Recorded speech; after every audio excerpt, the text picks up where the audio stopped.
O tema de hoje, monitoramento de e-mails ou correio eletrônico no ambiente do trabalho. Se nós simplesmente falássemos de ambiente do trabalho, já seria um tema realmente difícil de nós tratarmos, um tema complexo. Qualquer relação entre humanos é muito complexo, não é verdade? Colegas de sala de aula, namoradas, esposas, irmãos, família. Imaginemos, então, um relacionamento dentro de uma empresa. Com pessoas distintas, estranhas, onde nós temos ali regras a serem cumpridas, determinadas pela lei, num sistema positivado que nós temos, onde a maior fonte é a lei, não obstante nós temos outras, não é? E dentro do ambiente do trabalho, na CLT, no artigo 8º, fala o seguinte: na falta de leis ou disposições contratuais, aplica-se as demais formas de integração das regras e normas do direito do trabalho. Então, o que são essas disposições contratuais? Essas disposições contratuais nada mais são do que manifestações das próprias partes, autonomia da vontade, que o artigo 444 da CLT diz que na falta de leis, disposições, as partes podem dispor livremente, naquilo que não contrariar as disposições de proteção ao trabalho, ou como queiram, as normas cogentes, aquela onde não há a possibilidade das próprias partes manifestarem o seu desejo de modificarem as regras.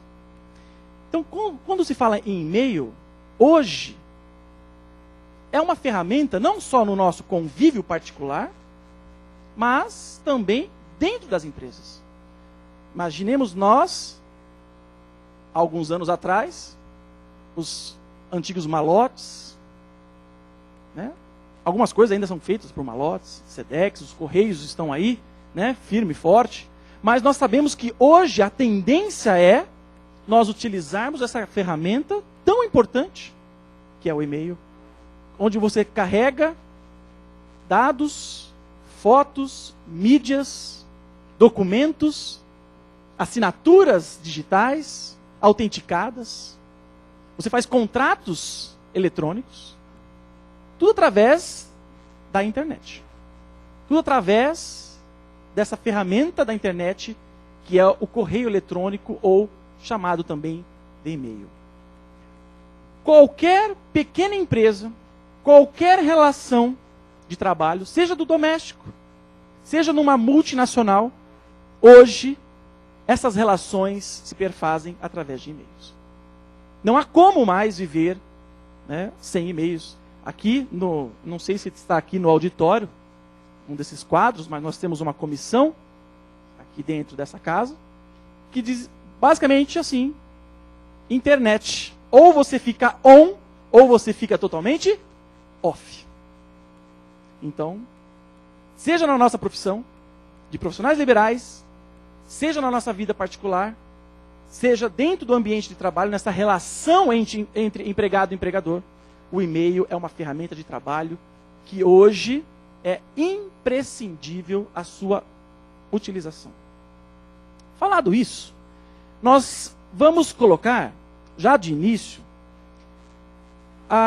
o que é um e-mail, de uma forma muito simples, né? Eu até estou lançando logo um livro a respeito desse tema específico, onde eu explico detalhadamente o que é um e-mail, como ele surgiu, como que é o caminho de um e-mail, mas nós vamos tentar aqui, de uma forma muito simples, para que vocês possam entender. Porque se nós estamos tratando de e-mail e não entendermos o que é basicamente um e-mail, se torna realmente desproporcional o tema para o qual vocês desejam e anseiam aqui entender.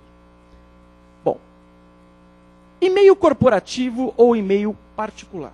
O e-mail corporativo é o e-mail de uma corporação, de uma empresa, de uma instituição, de uma associação, que tem o seu domínio próprio. Então, por exemplo, nós estamos falando aqui de uma empresa XPTO limitada. Então, há um nome, uma identificação da pessoa que usa, arroba, e o nome dessa instituição, o nome dessa corporação, xpto.com.br, por exemplo, .in de indústria, não é? .jus, do judiciário, são chamados e-mails corporativos. Já os e-mails particulares ou genéricos, também parte da doutrina coloca como e-mails genéricos, são aqueles provedores que não têm uma atividade empresarial. Eles simplesmente, a própria atividade empresarial deles é fornecer e-mails. Eles não têm uma atividade societária, uma atividade, um objeto empresarial. E não utilizam o e-mail como um objeto dessa atividade empresarial. Simplesmente, eles disponibilizam e-mails, como nós podemos citar aqui, alguns aqui, Yahoo, Hotmail, são os mais utilizados, né? Onde nós colocamos aqui como e-mails particulares. Faz diferença? Algumas. Mas se nós estudarmos a fundo, vocês verão que nem tanto. Porque hoje, essa palestra ela vem, quando a OAB me fez o convite, eu entendi como realmente uma palestra que traria aqui um novo rumo da doutrina. Porque a doutrina ela se fixa hoje da seguinte forma.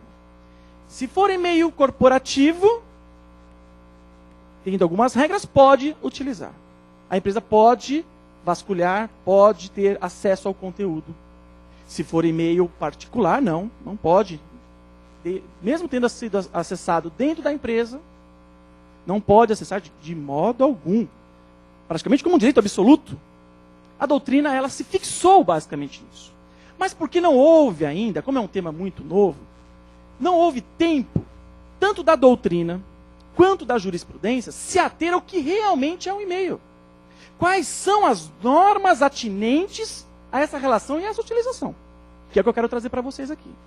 Seria pouco aproveitável se eu viesse falar aqui para vocês exatamente o que a doutrina e a jurisprudência inicialmente coloca, com poucos estudos, com pouca fundamentação.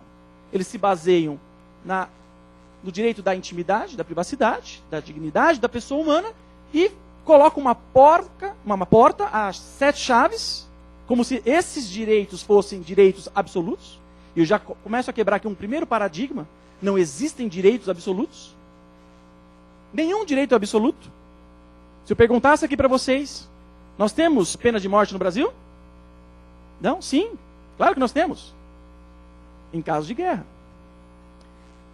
O princípio do contraditório é um princípio absoluto? Não. Só olharmos o artigo 285-A. Qualquer outro direito que você pudesse colocar aqui, nós mostraríamos para vocês que não há direitos absolutos. E, inicialmente, a doutrina, é muito comum, isso, quando vem um instituto novo, a doutrina se fecha no posicionamento, até que a doutrina e a jurisprudência começam a estudar melhor o tema, e é o que vocês buscam aqui, uma visão diferente. Né? Porque para falar que é de princípio da dignidade da pessoa humana, intimidade e privacidade, e prevalece não pode, faz mal ou engorda, é fácil. Agora, nós precisamos estudar. Não quero aqui convencê-los, mas eu quero trazer fundamentos, questionamentos, dentro da Constituição, dentro da norma infraconstitucional, para que vocês possam pensar o direito. Tem muitos alunos meus aqui, e quem é meu aluno sabe que eu não gosto, né, da famosa decoreba. Eu quero que vocês pensem o direito. Não é verdade? Então vamos analisar rapidamente como que funciona um e-mail. Nós temos ali players, né, usuários, e esses usuários, dentro de uma empresa, dentro de uma rede, eles não têm conexão, dentro de uma rede corporativa, dentro de uma empresa, salvo algumas raras exceções, mas estou falando aqui de uma rede, de uma empresa que detém uma rede, detém um servidor. Estes computadores, esses players, esses trabalhadores, eles não têm acesso à internet. Como assim, professor?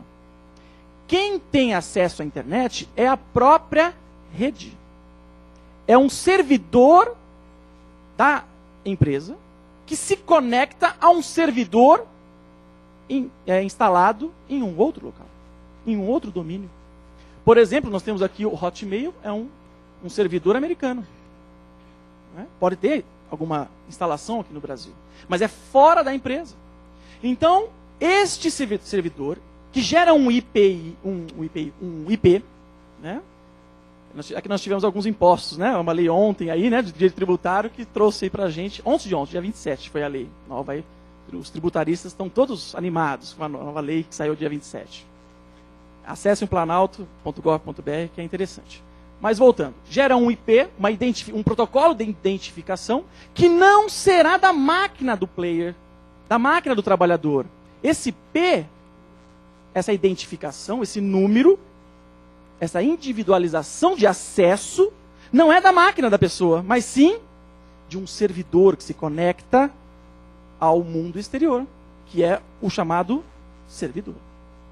Então, quem está acessando a internet não é o player, não é o trabalhador. É claro que eu estou falando aqui de uma forma bem simples. No livro eu especifico, né? Claro, uso uma epistemologia, né? Uso de uma outra ciência para explicar isso, né? Não é do direito. Mas então quem se conecta ao mundo exterior é o servidor e o provedor do e-mail, e não o trabalhador. Então a primeira coisa que vocês têm que ter em mente. Quem conhece um pouquinho de informática sabe do que eu estou falando. Então o IP não é da máquina. O IP é do servidor. É o servidor que acessa. E uma outra coisa que é muito interessante é nós termos aqui a ideia de nomenclatura, onde inter e intra. Inter quer dizer entre. Intra quer dizer dentro. Então eu estou falando de uma intranet, que é uma rede local, física da empresa, uma rede corporativa. Então quem acessa o mundo exterior, esse e-mail, é a intranet. Tudo que se faz ali dentro é uma só pessoa, é só um IP. São os computadores que acessam esse servidor, que acessa a internet. E internet quer dizer entre. Aí sim nós temos a possibilidade de ser entre conexões. Essa é a primeira coisa que vocês têm que entender para que nós possamos estudar um pouquinho melhor os e-mails. Nós temos alguns princípios relacionados nesta relação de uso do e-mail dentro do ambiente de trabalho. Eu estou aqui me referindo ao empregado e empregador. Não estou dando uma vazão muito ampla a respeito de todos os tipos de trabalhadores. Com a emenda constitucional 45, a Justiça do Trabalho, ela tem sim competência para outros ramos, né, outras espécies do gênero do trabalho, não só mais empregado.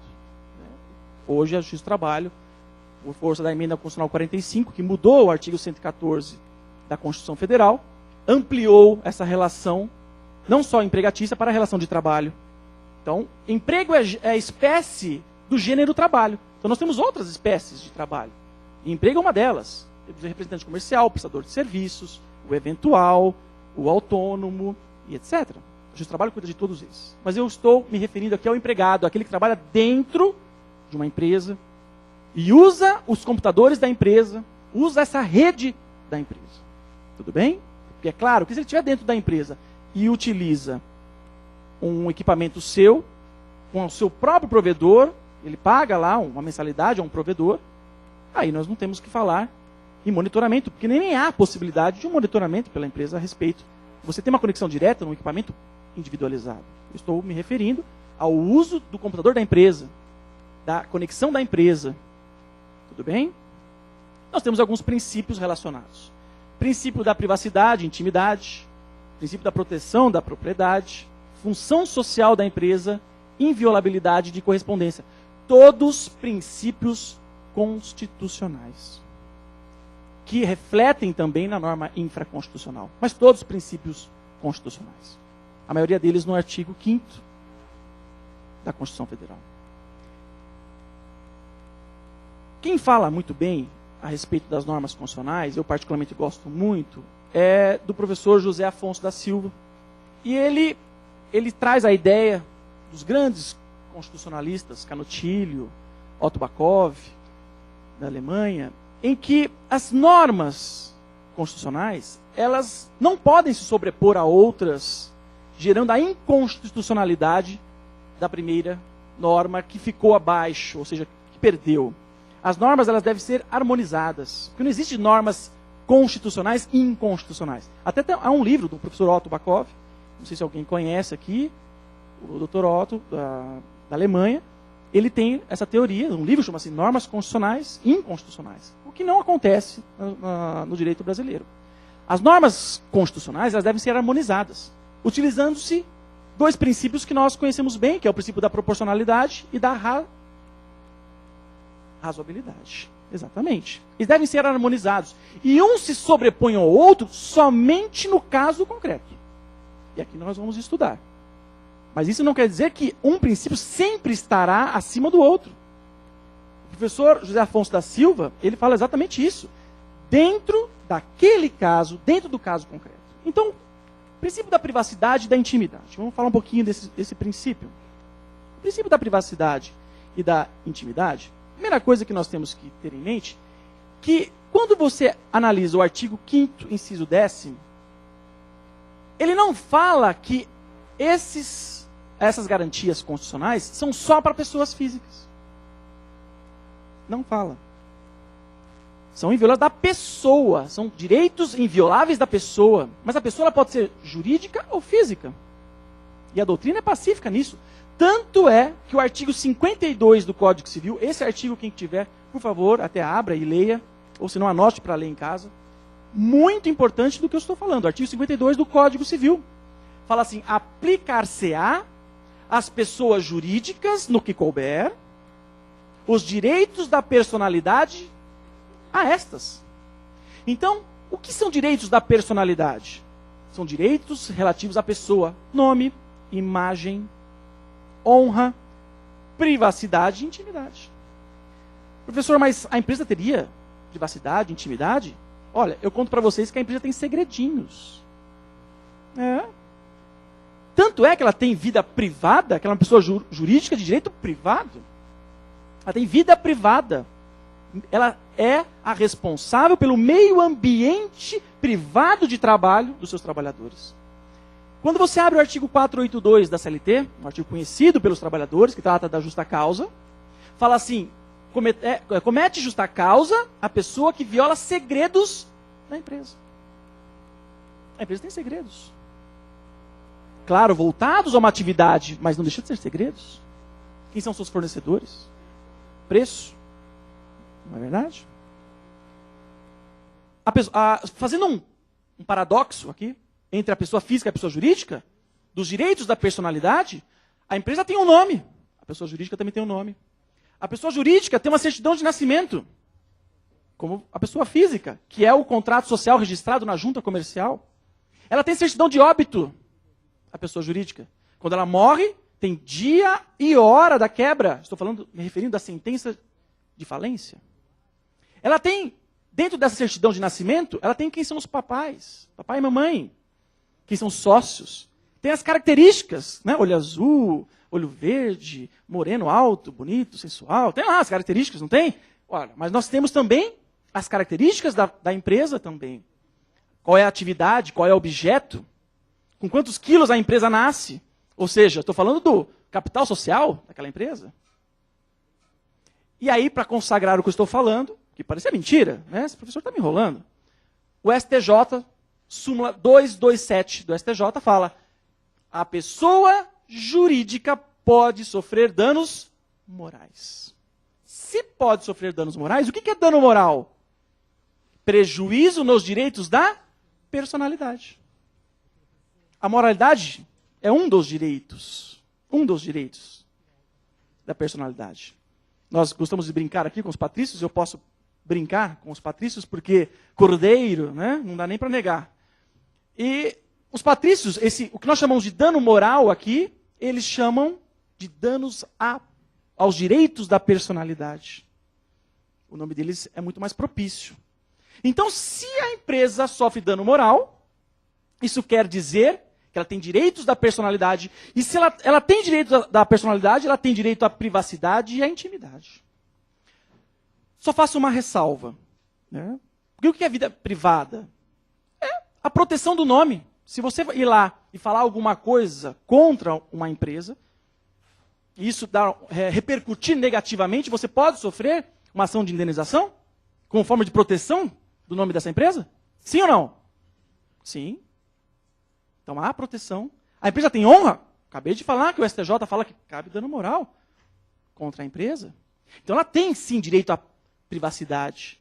Nós tínhamos eu posso dar alguns exemplos aqui de uma marca de carro e falar assim, o carro tal, mais rápido que a BMW tal, mais confortável que o carro tal. Depois passou um tempo, mudou-se. Aí ficou mais rápido que os melhores alemães, mais confortável que os ingleses. Por quê? Porque houve uma ação judicial como forma de proteção desses direitos, da imagem daquela empresa, ao nome daquela empresa, do know-how daquela empresa. Então ela tem privacidade. A única coisa que eu posso aqui falar para vocês que é dividido na doutrina é com relação à intimidade. Porque há uma pequena parcela da doutrina que entende que intimidade tem a ver com o corpo. E isso a empresa não tem. Ela não tem um corpo físico. Então, para aqueles que entendem que intimidade tem a ver com o corpo, a empresa não teria intimidade, só privacidade. Mas se nós falarmos que intimidade, né, eu descubro aqui, mas eu cubro aqui, do outro lado. Se nós falarmos que intimidade a empresa não tem, mas porque intimidade está voltada com o corpo, isso quer dizer então que a intimidade nós não temos no e-mail, porque e-mail não tem a ver com o corpo humano.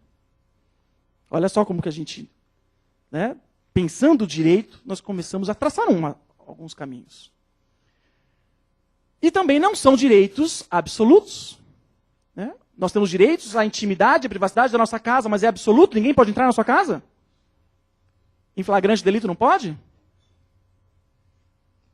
Claro que pode. Se estiver ocorrendo um crime, for em flagrante delito, pode entrar na sua casa. Com mandado, não pode entrar na sua casa?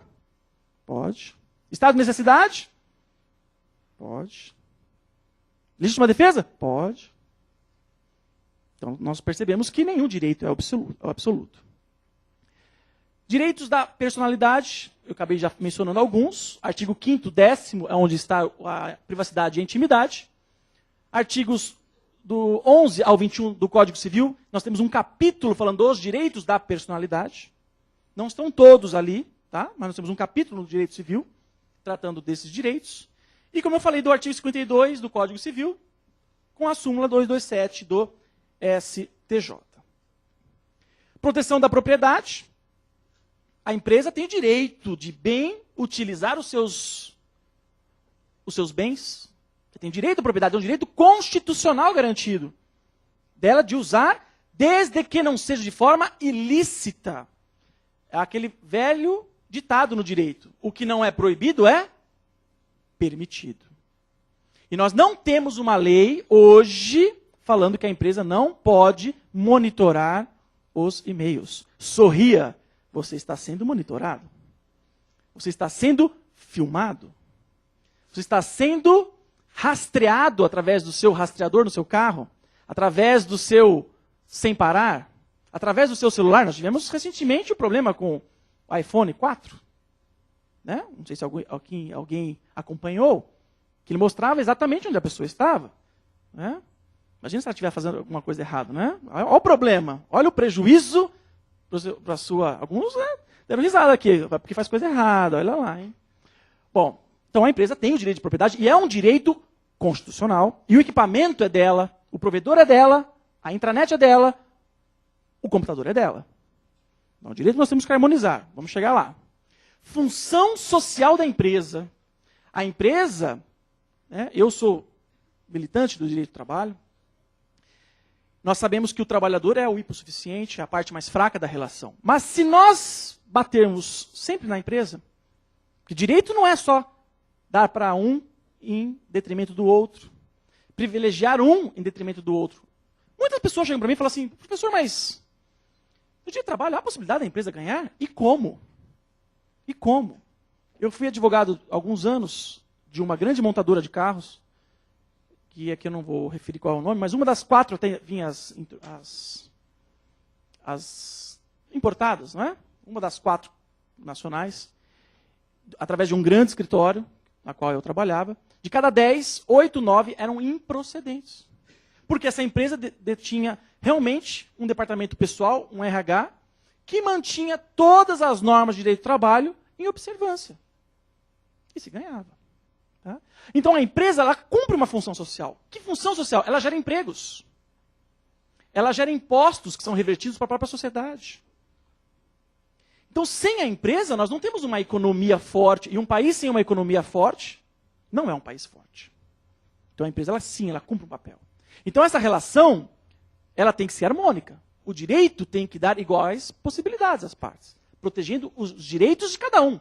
A empresa não é um ente que não tem nenhum direito. Como também o trabalhador deve ser, sim, respeitado, deve ter a sua dignidade respeitada. Claro, né? Nós temos que harmonizar. Eu estou aqui trazendo questionamentos para vocês, para começar a quebrar, e alguns julgados já estão começando a quebrar o que eu estou falando para você, mas está engatinhando a esse respeito. A se visualizar, quando você entende alguma coisa, você pode realmente falar melhor, decidir melhor. E o judiciário realmente tem... Esse é um papel, eu como professor da Escola da Magistratura, esse é um dos papéis nossos, como professores da escola, de trazer e de atualizar os juízes, os servidores públicos.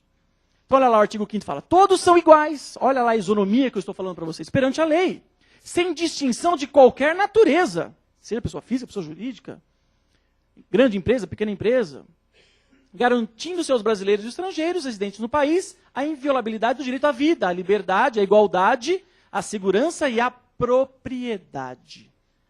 E aí vem lá no inciso 22 e 23, é garantido o direito de propriedade, e a propriedade atenderá à sua função social, que nós já mencionamos aqui. Começamos agora a entrar no ponto-chave.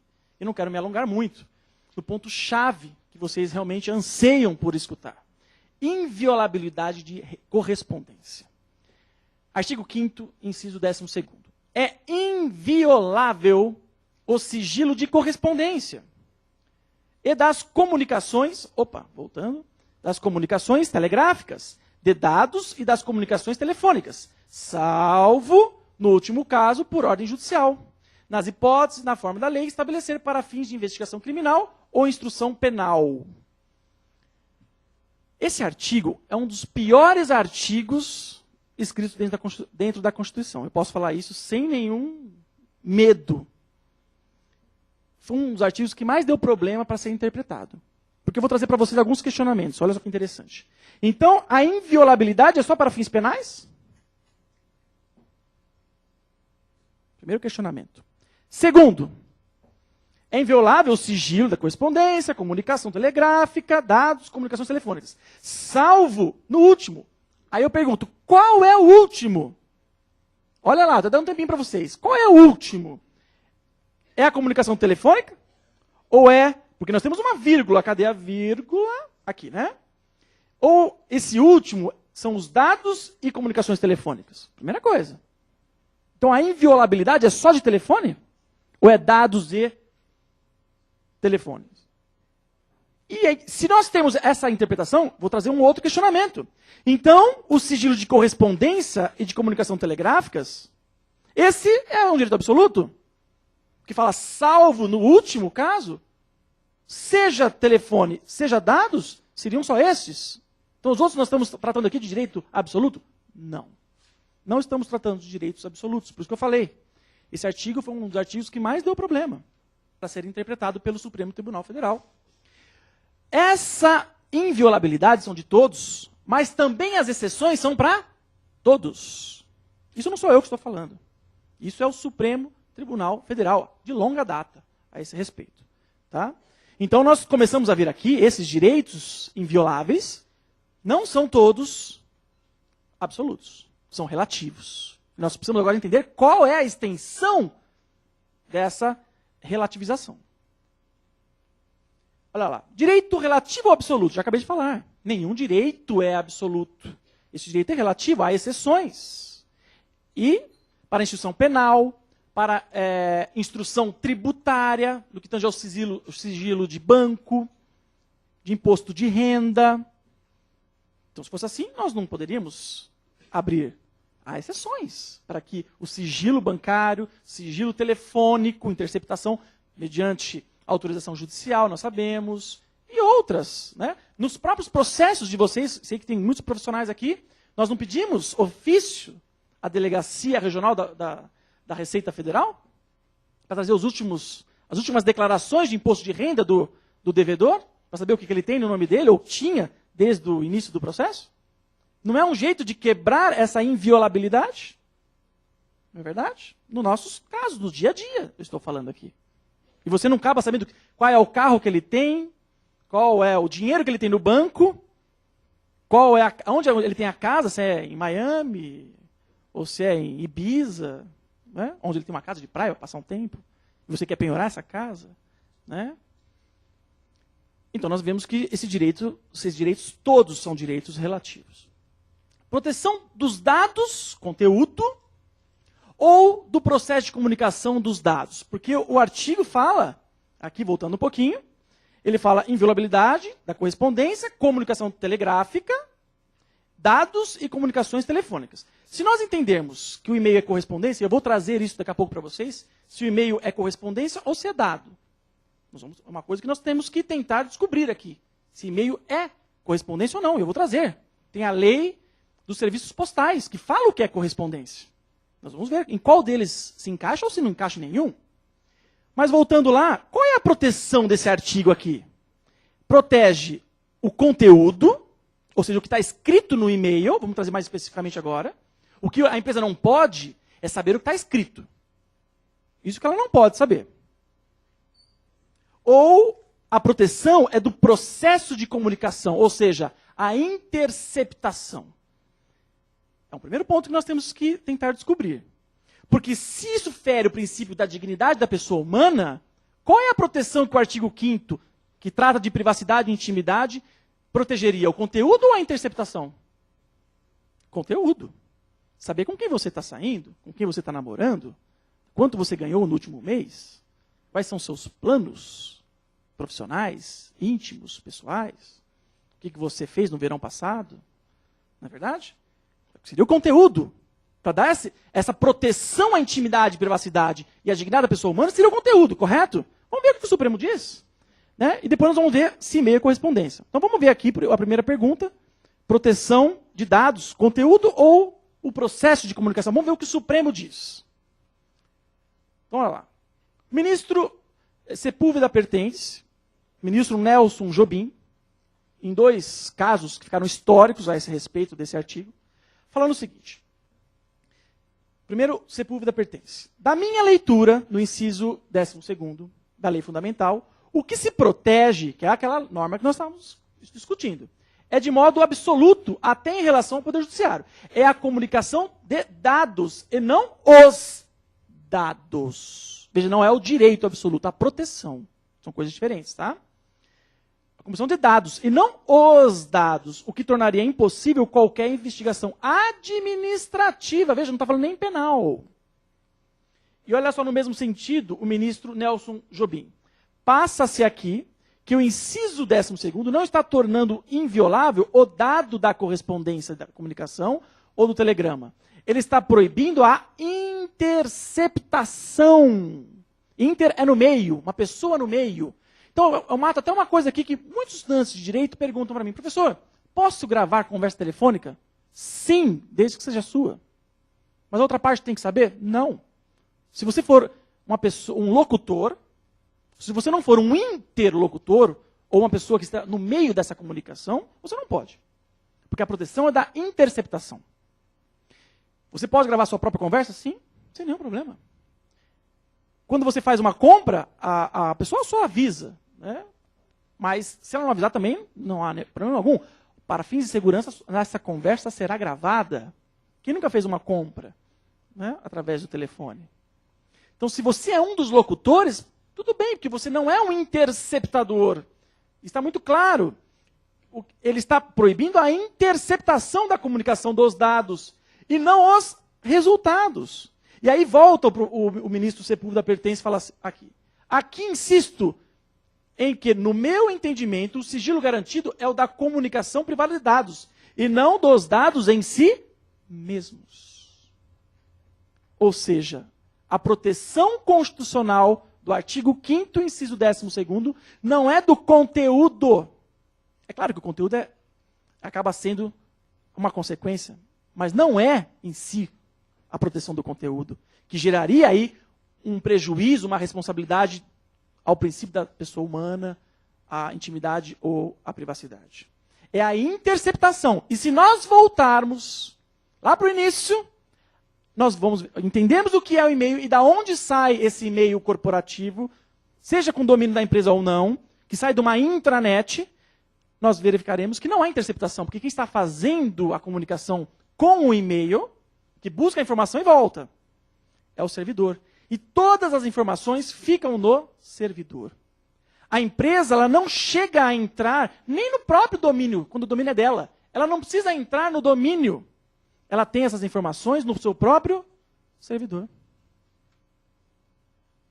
Veja como há necessidade de nós entendermos como funciona um e-mail. E qual é a proteção constitucional. Não é verdade? Outra perguntinha. E-mail é correspondência? É uma pergunta que faz toda a diferença. Olha lá. Então, a Lei 6538 de 78, que é a Lei dos Serviços Postais, no artigo 47 diz o seguinte. Nós temos três tipos de serviços postais. Nós temos a carta, o cartão postal, a correspondência e o telegrama. Dentro desses, o único que surge dúvidas seria a correspondência. Então vamos ver o que é correspondência para a lei, que aqui nós não podemos fazer uma interpretação genérica. Há uma lei específica que trata até de cartão postal, de telegrama. Então nós temos uma lei específica. O princípio da especialidade prevalece sobre o da generalidade. Norma especial prevalece sobre norma de caráter geral. Princípio básico do direito. Correspondência, toda comunicação de pessoa a pessoa. Nós vamos depois discutir. Por meio de carta. Olha só o problema aqui. Através de via postal ou telegrama. Pergunto, nós conseguimos encaixar o e-mail aqui? Né? De pessoa a pessoa. Não está falando através de máquina. Quando nós falamos de e-mails, você vai a uma máquina onde alguém joga uma informação e você vai lá acessá-la. Você vai lá buscá-la. Não é de pessoa a pessoa. Por meio de carta. Não obstante, tem uns desenhos bonitinhos hoje em dia dos e-mails, né? Faz uma cartinha lá voando, né? Mas isso não é carta. E ainda fala através, aqui dá o modus operandi, dá o procedimento. Alguns colegas aqui foram meus alunos em Teoria Geral do Processo, né? Já sabem meio o que é procedimento. Dá o procedimento. Qual é o procedimento? Via postal. Para ser correspondência, tem que ser através de via postal. Não sou eu que estou falando, é a lei. Ou por telegrama. Então, olha os problemas de uma relação conflituosa, que é o e-mail, e a legislação que nós temos a respeito. Não é? A mesma lei ainda define o que é serviço postal e quais são os objetos. Vamos ver agora quais são os objetos da correspondência. O artigo 7º fala, constitui serviço postal o recebimento, expedição, transporte, entrega, correspondência, valores, encomendas, conforme definido no regulamento. Não é o que nos interessa. Nos interessa o parágrafo 1º. São objetos de correspondência. Carta, cartão postal, impresso, secograma, pequena encomenda. Eu pergunto mais uma vez para vocês. Aonde nós conseguiremos aqui, por mais que nós tenhamos uma interpretação extensiva, adequar o e-mail como correspondência? Aí nós chegamos a um ponto. Se correspondência tem uma lei específica, especial, onde nós não conseguimos colocar o e-mail para fins jurídicos, se os dados, não é dado, se os dados não se protege o conteúdo, mas se protege a interceptação, nós estamos com um grande problema. Nós estamos com um grande problema hoje. Não só nós, o Brasil, mas os países que não têm uma lei específica a esse respeito. E aí vem, dentro do ambiente de trabalho, um ambiente realmente conflituoso, com pessoas desiguais, onde um tem os detentores dos meios de produção, a parte econômica, e o outro uma parte mais fraca, o hipossuficiente, o trabalhador, que na maioria das vezes só tem aquele momento, só tem aquele computador, somente aquele local de acesso à internet. E aí eu trago o livro verde aqui do Brasil, do Ministério da Ciência e Tecnologia e Informação. Para quem não conhece o livro verde, são normas de inclusão social ao acesso à informação e, consequentemente, acesso às tecnologias da informação e e-mails, internet, etc. É evidente que não só o e-mail, estou tratando especificamente de e-mail, mas você pode, tudo que eu estou falando aqui, na sua maciça maioria, utilizar para MSN, Orkut, Facebook, não é? Páginas de receita de bolo a pornográficas. E eu vou falar no final o porquê disso. Tá? Olha que problema que nós estamos. Seria fácil, né? Eu sou sempre assim, viu, gente? Eu sempre trago coisas realmente polêmicas. Eu não gosto de falar realmente ir na onda, né? Seguir o fluxo. Eu tenho que trazer algo para que vocês pensem. Eu não quero sair daqui. Vou até dar a minha opinião no final. Né? Mas eu não quero que vocês saiam daqui, não. Eu tenho que seguir o que o professor Cordeiro diz. Não. Eu tenho que trazer questionamentos do próprio direito para que vocês, operadores, pensem a respeito. E, independentemente do lado que vocês se encontram, ter fundamentos jurídicos para defender o seu cliente, seja ele empresa, seja ele pessoa física. Não é? Reflexos na relação de emprego. Então, olha só. Nós temos, vamos falar aqui rapidamente de uma relação de emprego. Eu, empresa, contrato alguém para um objeto, para uma atividade, para uma função, para um cargo. Ou seja, aquela pessoa, ela vai abrir mão de parte da sua liberdade em um tempo determinado da sua vida, das 24 horas que ela tem do dia, para fazer não o que ela deseja, mas para fazer o que a empresa deseja, desde que seja lícito, óbvio, e contratado no contrato de trabalho. Então, o contrato de trabalho, ele está disposto na CLT do artigo 442 em diante. E fala que é o contrato tácito ou expresso. Sendo expresso, pode ser verbal ou escrito. E adiante fala que por prazo indeterminado, prazo determinado, e o artigo 444 diz que as partes podem colocar as regras, porque o Estado não consegue colocar todas as regras. As partes têm que colocar as regras, horários. Se usa uniforme, se não usa uniforme. Se na sexta-feira pode ir sem uniforme, ou dia light. Barba ou sem barba. Né? São as partes que colocam. Se pode passar 2 vezes no almoço da empresa. Né? Então, essa relação, a empresa pega essa pessoa, paga ela, determina regras para que naquele espaço de tempo, naquele horário de trabalho, naquele local, ela não se atém às suas coisas pessoais, aos seus desejos. Ela está ali subordinada, subabaixo, ordinada à ordem. Existe no seu contrato um objeto da qual ela está obrigada, naquele espaço de tempo, fazer. O que foge ao objeto do contrato é algo ilícito. Pensando de uma forma bem técnica, bem formal. Tá? Claro. Bem informal. Não vamos colocar aqui um caso concreto ainda, senão você poxa. Então, se eu respirei, né, ele está fora do contrato, né, não é bem assim. Mas, tecnicamente, como regra, aquele espaço de tempo que você é contratado é para a atividade da empresa, não sua. Você tem aquele computador não para uso pessoal, você tem aquele computador para uso da empresa. Quando nós analisamos o artigo 927 do Código Civil, cumulado, que trata da responsabilidade objetiva, e aí nós pegamos o artigo 932, um pouquinho para baixo, no inciso 3º, fala assim, a empresa responde pelos atos do seu ou dos seus empregados. Estou falando do Código Civil. Artigo 932, inciso 3º. Então eu pergunto para vocês, se aquele empregado usa, não só o e-mail, mas usa qualquer, o computador, o carro, qualquer coisa da empresa, no horário da empresa, comete um ilícito penal, a empresa tem responsabilidade? Se ela pega o carro da empresa, dirige em alta velocidade e mata uma criancinha, a empresa tem responsabilidade? Ninguém vai falar que não tem. Sim ou não? Sim. Ela pegou o carro da empresa, a empresa está lá, não pode correr. Limite máximo de velocidade dos caminhões, 80.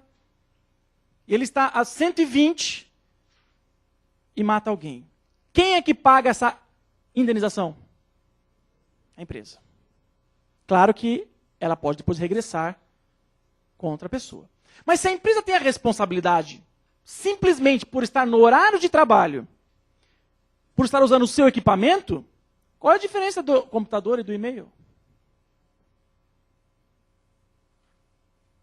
Ora, se aquela pessoa utiliza aquele e-mail, aquele computador, para fins ilícitos, para constranger uma outra empregada com assédio sexual, pedofilia, terrorismo, a empresa tem responsabilidade? Dos mesmos moldes do carro? Óbvio que sim.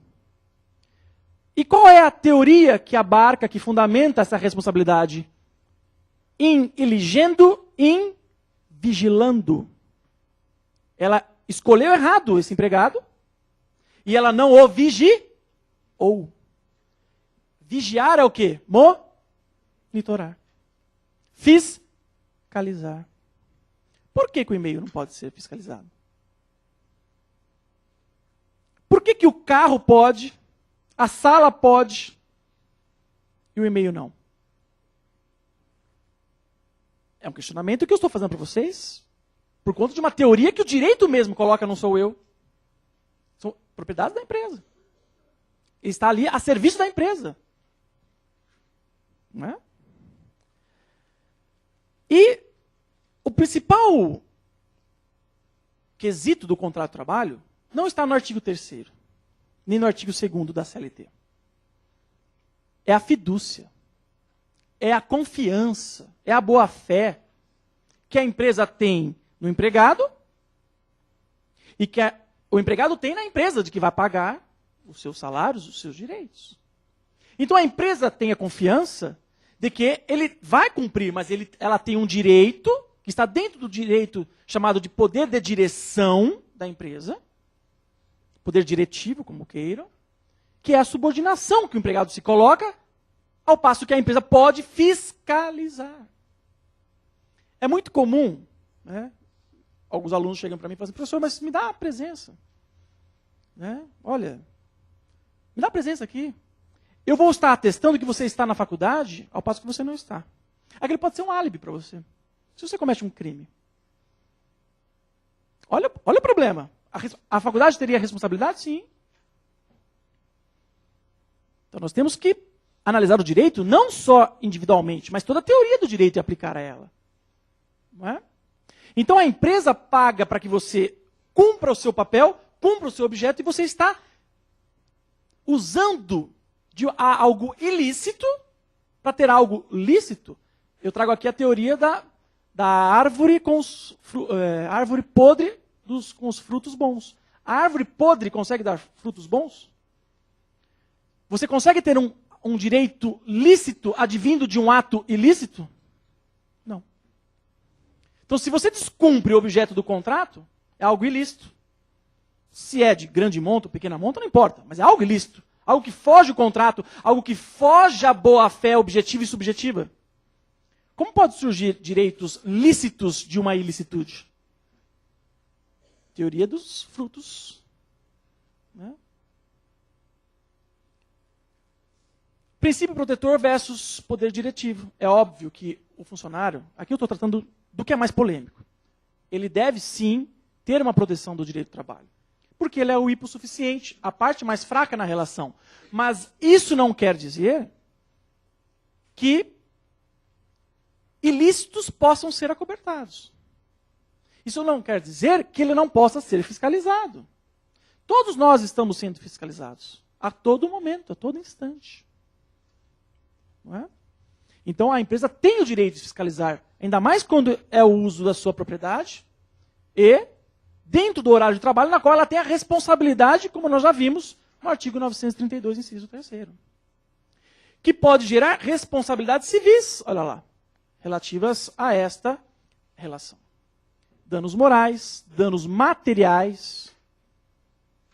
Não é verdade? Então, nós temos que analisar melhor esse ato de utilização de e-mails. Eu vou concluir, e aqui eu vou até me alongar um pouquinho, porque eu trouxe questionamentos, e aqui eu só coloquei isso mesmo porque eu quero trazer para vocês ideias. Agora, soluções. Não adianta só trazer também problemas, e não trazer soluções, e não trazer aqui algo que venha pacificar essa relação. E eu vou abrir depois para as perguntas, né? Não quero me alongar. Mas nós vimos aqui que nesse mundo não há como nós voltarmos atrás naquele tempo onde nós não tínhamos celulares e vivíamos muito felizes. Não havíamos celulares, computadores, redes sociais, não é verdade? Mundo, Second Life, mundo virtual. Está aí o mundo virtual. Né? E olha só que o mundo virtual hoje ele é tão importante que nós já vimos julgados na esfera civil de que a traição virtual é motivo para a separação. É traição. Olha a importância desse mundo virtual. Né? Então, agora trazendo para o direito do trabalho, como então, professor, eu como pessoa física, eu como empresário, como profissional que defende reclamantes, como profissional que defende as reclamadas, qual um parâmetro, né, diante de todas essas questões que eu trouxe para vocês? A primeira coisa que eu tenho que falar para vocês é o seguinte: regra básica do direito. O maior princípio do direito é o princípio da segurança jurídica e da boa-fé. Direito é boa razão, é equilíbrio, é boa-fé. Direito é isso. Então, trazendo a boa-fé e o princípio maior do direito, que é o da segurança jurídica, o que diz o princípio da segurança jurídica? As relações devem ter regras definidas, pré-existentes, claras, como diz lá o locutor, a regra é clara. Do direito deveria ser assim. É claro que nós não temos 100% de regras claras. Por isso que nós temos o guardião da Constituição como último e supremo órgão para interpretar. Como eu trouxe aqui para vocês um artigo difícil de interpretação que o Supremo interpretou. Então, se o direito não pactua com incertezas, se o direito é boa-fé, é cara a cara, regras claras, qual é a função aqui do direito para solucionar isso? Primeiro era normatizar. Trazer leis específicas, falando, neste caso, o e-mail pode, desde que assim, tal, exclui das espécies das hipóteses. Vai solucionar? Não. Mas melhora. O que nós não temos hoje. O que nós temos são regras gerais. Que já solucionam muitas situações. Não é? Nós sabemos aqui o princípio da inafastabilidade do Poder Judiciário. O Judiciário não pode, e essas questões já foram colocadas ao Poder Judiciário. O Judiciário não pode se excluir de julgar. Está lá no artigo 126 do Código de Processo Civil. O Estado não pode, e também no artigo 5º, inciso 35 da Constituição, o princípio da inafastabilidade. E o 126 do Código de Processo Civil fala, o juiz não pode deixar de despachar, sentenciar, alegando lacuna na lei. Então, mesmo que nós temos somente princípios gerais, normas gerais, o Estado tem que dar uma solução. Mas se o Estado, não através do Poder Judiciário, mas através do Legislativo, legisla com regras claras, melhora.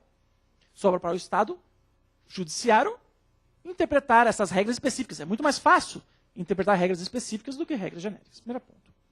Mas até que venha isso, e mesmo com o advento de uma lei específica, na Justiça do Trabalho, eu comecei falando aqui do artigo 8º. Fala assim, na falta de leis ou disposições contratuais, sabe o que acontece? Na Justiça do Trabalho, aquela pirâmide de Kelsen, eu acho que Kelsen não era alemão, não, né? Ele devia ser egípcio, fazia pirâmides, né? Às vezes eu fico me questionando. Mas não leva muito a sério na Justiça do Trabalho isso. Não é que não leva muito a sério, eu gosto de brincar, mas o artigo 8º fala o seguinte, a lei e o que é negociado entre as partes tem o mesmo peso, tem a mesma força. Então, as partes têm essas disposições contratuais, seja por acordos coletivos, seja por convenções coletivas, O próprio contrato de trabalho. Não só no início, quando se contrata, mas ele é um contrato que vai sendo alternado. É um contrato que pode ir sendo revisto. Pode ser ir mudando as regras. Posso aumentar salário. Posso mudar a função. Posso mudar o horário. Claro que o artigo 468 dá os limites para isso. Mas pode ser, ele é comutativo. Ele vai se transformando. Ele é contínuo, sinalagmático, como coloca o professor Maurício Godinho Delgado. Então, as partes podem dispor, através dos seus regulamentos internos de empresa, normas gerais, o próprio contrato de trabalho, convenções coletivas. Porque a gente fala, trabalhar com sindicato é difícil. Eu entendo realmente que às vezes é difícil. Porque eles mesmos não têm. Se o judiciário, eu acabei de falar para vocês aqui, com conhecimento de causa, se o judiciário às vezes não tem o conhecimento técnico da questão, imagina o sindicato. Mas a empresa detentora, sim, de um conhecimento grande que nós sabemos, são pessoas esclarecidas, que têm condições financeiras de procurar uma boa assessoria, pode estabelecer dentro da sua empresa um regulamento de empresa.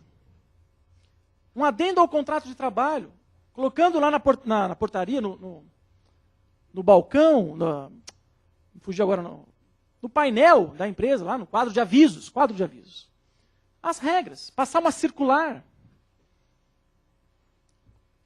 uma cartilha da empresa, uma palestra, muito importante isso. E colocar as regras claras, olha, sorria, você está sendo monitorado.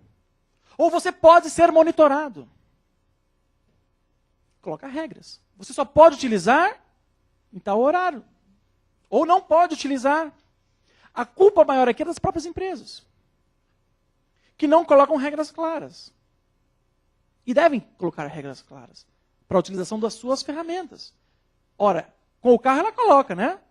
Não pode fazer isso, não pode estacionar em lugar proibido, não pode ultrapassar a velocidade. Por que com o uso de uma ferramenta tão importante e tão poderosa, não regulamentar? E a lei deu isso no artigo 8º. Mesma força de lei. Então deve-se regulamentar, seja por convenção coletiva, por categorias, acordo coletivo, que é sindicato e uma empresa, regulamentos internos, contratos de trabalho. Deve regulamentar, com regras claras. E de forma genérica, porque não pode haver aqui perseguição, discriminação. A regra tem que ser clara, mas para todos, não só para uma pessoa. Porque se a empresa também coloca isso, essa regra, e deixa todo mundo utilizar, aí pega um e fala, mas olha, você fez tudo errado, mas deixa todo mundo, também não vale. A regra tem que valer para todos. O direito não pactua com desigualdades, só se for uma desigualdade positiva, que venha beneficiar aquela parte desigual. O princípio da isonomia, tratar os iguais de forma igual e os desiguais na medida da sua desigualdade.